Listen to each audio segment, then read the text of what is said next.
Halo pemirsa Kitab Mawas Diri. Dalam video kali ini, saya akan membawakan sebuah pembahasan yang berjudul Sejarah berdirinya Pondok Pesantren Lirboyo. Dan semoga pembahasan ini dapat menjadi pengetahuan untuk kita semua. Tanpa berlama-lama lagi, langsung saja kita ke pembahasannya. Lirboyo awalnya adalah nama sebuah desa terpencil yang terletak di Kecamatan Mojoroto, Kota Kediri, Jawa Timur. Dahulu, desa ini merupakan sarang penyamun dan perampok. Hingga pada suatu ketika, atas prakarsa Kyai Soleh, seorang yang alim dari desa Banjar Melati, dan dirintis oleh salah satu menantunya yang bernama Kyai Haji Abdul Karim, seorang yang alim berasal dari Magelang, Jawa Tengah. Sejarah berdirinya Pondok Pesantren Lirboyo erat sekali hubungannya dengan awal mula Kyai Haji Abdul Karim menetap di desa Lirboyo sekitar tahun 1910 Masehi. Setelah kelahiran putri pertama beliau yang bernama Hana dari perkawinannya dengan Nyai Khadijah Delomroh, putri Kyai Soleh Banjar Melati. Perpindahan Kyai Haji Abdul Karim ke desa Lirboyo dilatar belakangi dorongan dari mertuanya sendiri yang pada waktu itu menjadi seorang dai. Karena Kyai Soleh berharap dengan menetapnya Kyai Haji Abdul Karim di Lirboyo, maka siar Islam lebih luas. Di samping itu, juga atas permohonan kepala desa Lirboyo kepada Kyai Soleh agar berkenan menempatkan salah satu menantunya di desa Lirboyo. Dengan hal ini, diharapkan Lirboyo yang semula angker dan rawan kejahatan menjadi sebuah desa yang aman dan tentram. Harapan kepala desa menjadi kenyataan. Konon, ketika pertama kali Kyai Abdul Karim menetap di Lirboyo, tanah tersebut diazani. Saat itu juga, semalaman penduduk Lirboyo tidak bisa tidur karena perpindahan makhluk halus yang lari tunggang langgang menyelamatkan diri. 35 hari setelah menempati tanah wakaf tersebut, Kyai Haji Abdul Karim mendirikan surau mungil nan sederhana untuk mendekatkan diri kepada Sang Pencipta. Santri perdana dan pondok lama adalah seorang bocah lugu yang bernama Umar asal Madiun. Dialah santri pertama yang menimba ilmu dari Kyai Haji Abdul Karim di Pondok Pesantren Lirboyo. Kedatangannya disambut baik oleh Kyai Haji Abdul Karim karena kedatangan musafir itu untuk thalabul ilmi, menimba ilmu, menimba pengetahuan agama. Selama nyantri, Umar sangat ulet dan telaten. Ia benar-benar taat kepada Kyai. Demikian jalan yang ditempuh Umar selama di Lirboyo. Selang beberapa waktu, ada 3 orang santri menyusul jejak Umar. Mereka berasal dari Magelang, daerah asal Kyai Haji Abdul Karim. Masing-masing bernama Yusuf, Somad, dan Sahil. Tidak lama kemudian, datanglah 2 orang santri bernama Samsudin dan Maulana. Keduanya berasal dari Kurah Kediri. Seperti santri sebelumnya, kedatangan kedua santri ini bermaksud untuk mendalami ilmu agama dari Kyai Haji Abdul Karim. Akan tetapi, baru 2 hari saja mereka berdua menetap di Lirboyo. Semua barang-barangnya ludes disambar pencuri. Memang pada saat itu, situasi Lirboyo belum sepenuhnya aman. Di Lirboyo masih ada sisa-sisa perbuatan tangan-tangan kotor. Akhirnya, mereka berdua mengurungkan niatnya untuk mencari ilmu. Mereka pulang ke kampung halamannya. Tahun demi tahun, keberadaan Pondok Pesantren Lirboyo semakin dikenal oleh masyarakat luas dan semakin banyaklah santri yang berdatangan mengikuti santri-santri yang sebelumnya untuk bertolabul ilmi.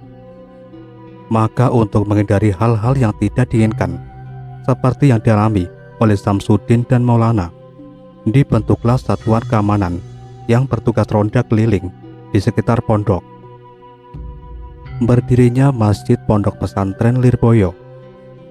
Masjid merupakan elemen yang tidak dapat dipisahkan dengan pondok pesantren karena keberadaannya yang begitu penting bagi perkembangan dakwah bagi umat Islam dan sebagai sarana untuk mengadakan berbagai macam kegiatan keagamaan sebagaimana praktek sholat berjamaah dan lain sebagainya. Oleh sebab itu, bukan merupakan hal yang aneh jika di mana ada pesantren, di situ pula ada masjid, seperti yang dapat kita lihat di Pondok Pesantren Lirboyo. Asal mula berdirinya masjid di Pondok Lirboyo karena pondok pesantren yang sudah berwujud nyata itu kian hari kian banyak santri yang berdatangan, sehingga dirasakan Kiai Haji Abdul Karim belum dianggap sempurna sebuah pesantren kalau belum ada masjidnya. Maka 2,5 tahun setelah berdirinya Pondok Pesantren Lirboyo, tepatnya pada tahun 1913 Masehi, timbullah gagasan dari Kiai Haji Abdul Karim untuk merintis berdirinya masjid di lingkungan pondok. Semula masjid itu amat sederhana sekali, tidak lebih dari dinding dan atap yang terbuat dari kayu. Namun setelah beberapa lama masjid itu digunakan, lambat laun bangunan itu mengalami kerapuhan. Bahkan suatu ketika, bangunan itu hancur porak-poranda, ditiup angin beliung dengan kencang. Akhirnya Kiai Haji Muhammad, yang tidak lain adalah kakak ipar Kiai Haji Abdul Karim sendiri, mempunyai inisiatif untuk membangun masjid yang telah rusak itu dengan bangunan yang lebih permanen. Jalan keluar yang ditempuh Kiai Haji Muhammad. Beliau menemui Kiai Haji Abdul Karim guna meminta pertimbangan dan bermusyawarah. Tidak lama kemudian, seraya Kiai Haji Abdul Karim mengutus Haji Yakub, yang tidak lain adalah adik iparnya sendiri, untuk sowan dan berkonsultasi dengan Kiai Haji Ma'ruf Kedungloh mengenai langkah selanjutnya yang harus ditempuh dalam pelaksanaan pembangunan masjid tersebut.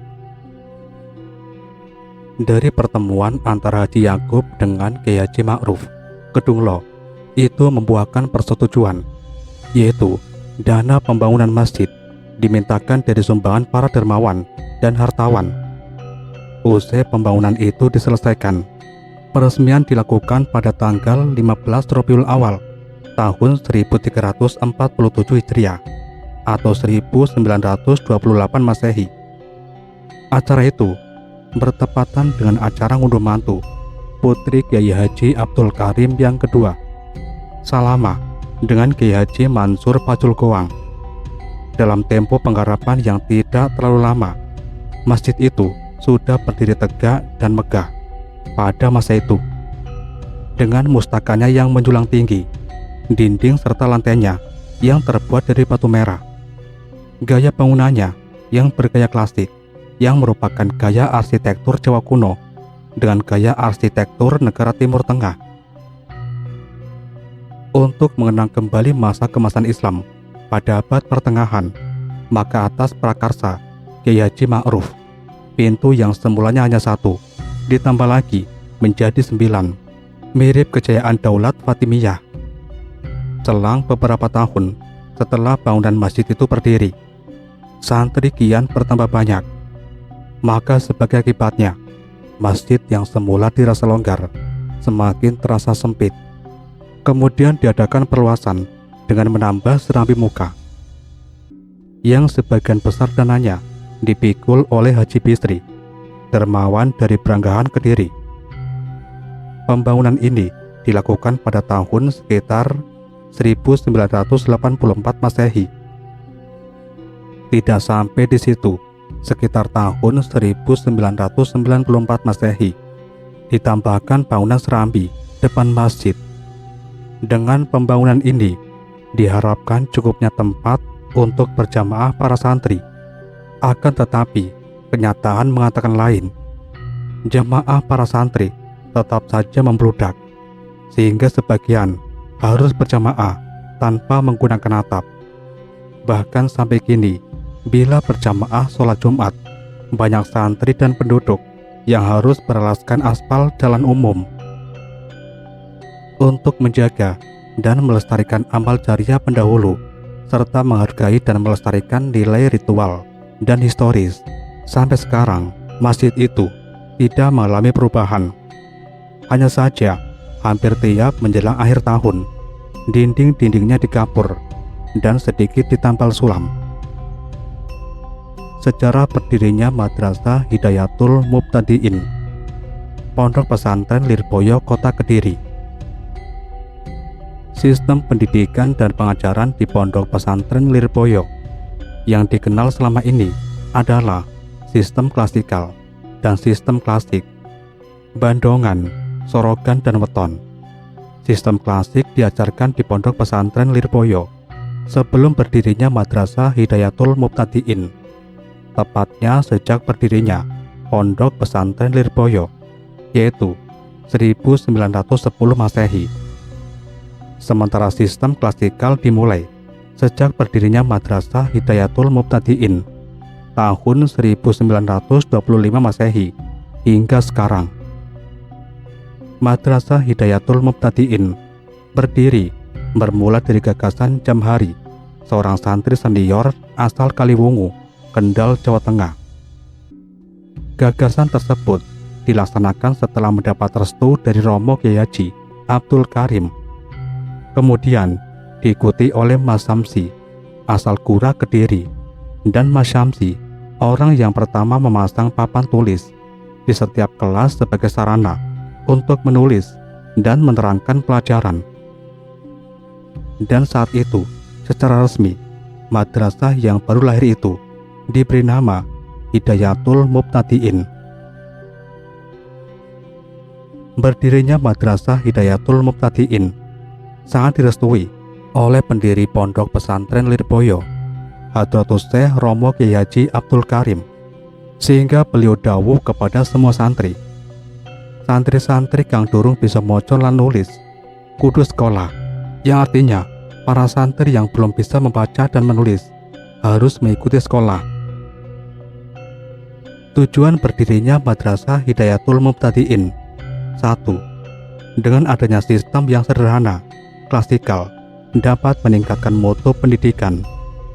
Yang kedua, menyesuaikan pada tingkat kebutuhan dan kemampuan para santri.